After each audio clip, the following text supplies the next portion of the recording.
Let's go drift it. Hey, it's Andrew from Drifting Dad Performance, and this is just a quick update on the LS swapped FB RX7 that we're doing. Alright, right now we are getting the engine ready to clean. We got some degreaser sprayed on it. We're doing some scrubbing, and then we're going to start power washing it. We want to get everything clean before we switch the intake and all that.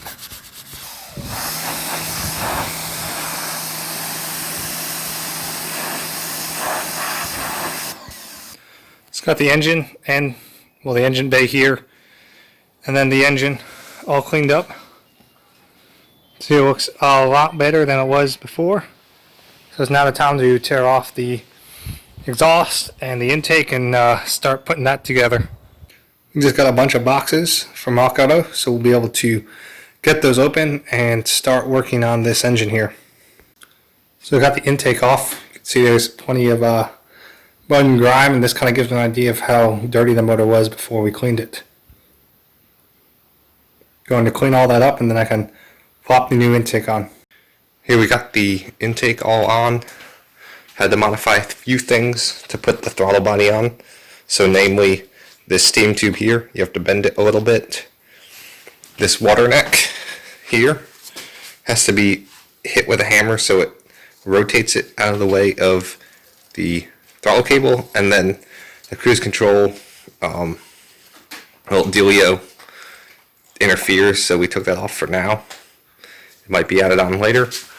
And then this steam coolant passage here is had to be bent up to clear around the water pump. This tube connects right on.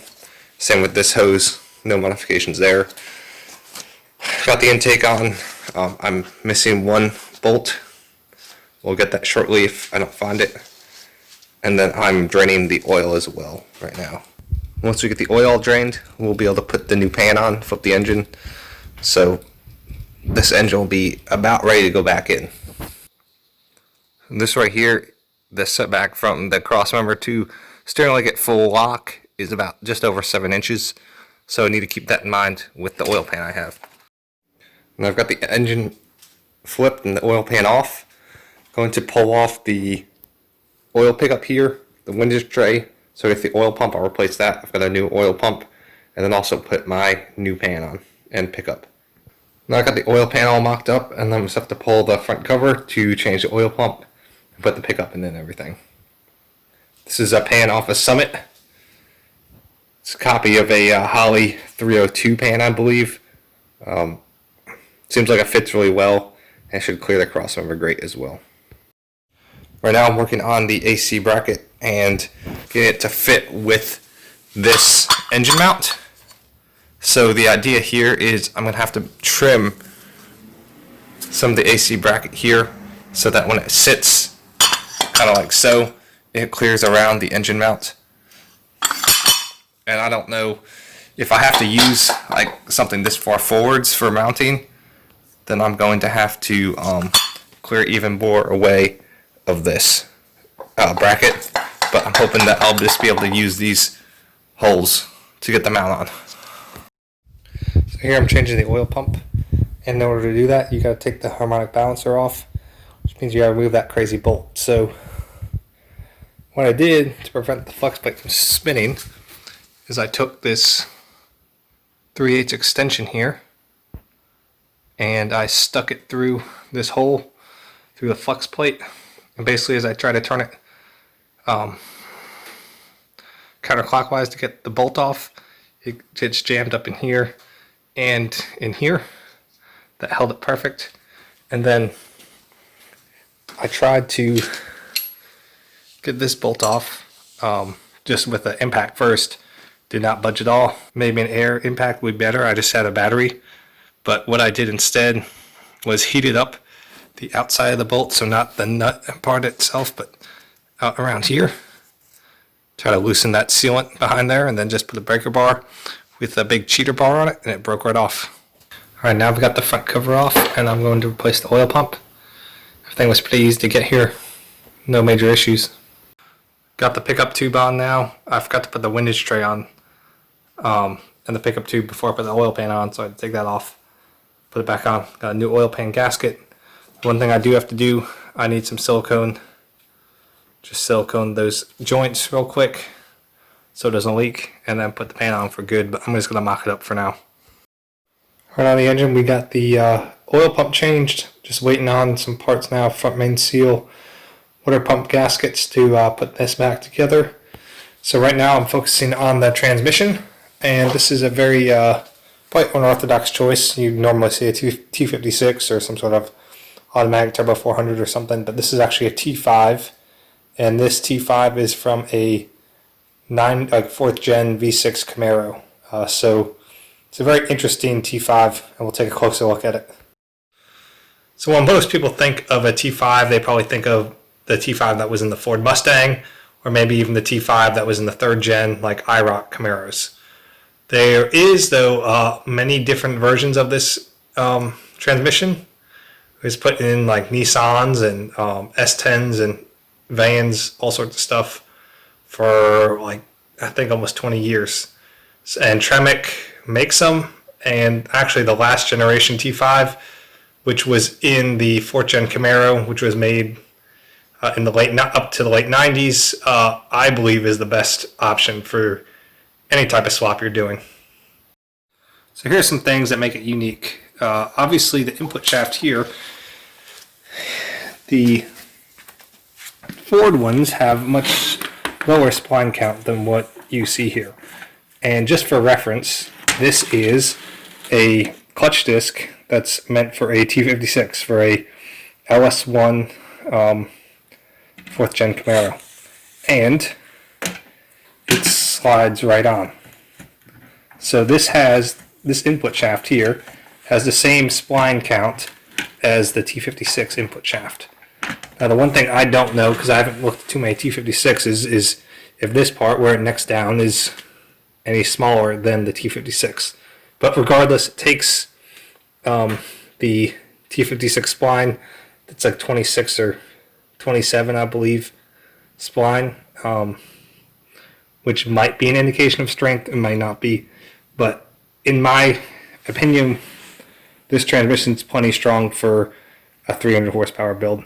Another unique thing is the mounting pattern here. So this is actually a Ford mounting pattern, because in the early 90s they just started making one case, not both the Ford and Chevy case. And I've got a nice adapter plate that I've designed that will basically take this and put it on the Chevy pattern bell housing. And then the other interesting thing, this is going to be right here the speed readout, and it's not mechanical, it's electronic. And I've got to double check, but hopefully it's the same as a T56. I can hook this right up to the ECM or PCM for the car and get nice speed readouts and everything like that. Here's the shifter box. It's a different shape than or different dimensions than the Mustang one, so Mustang shifters do not necessarily fit.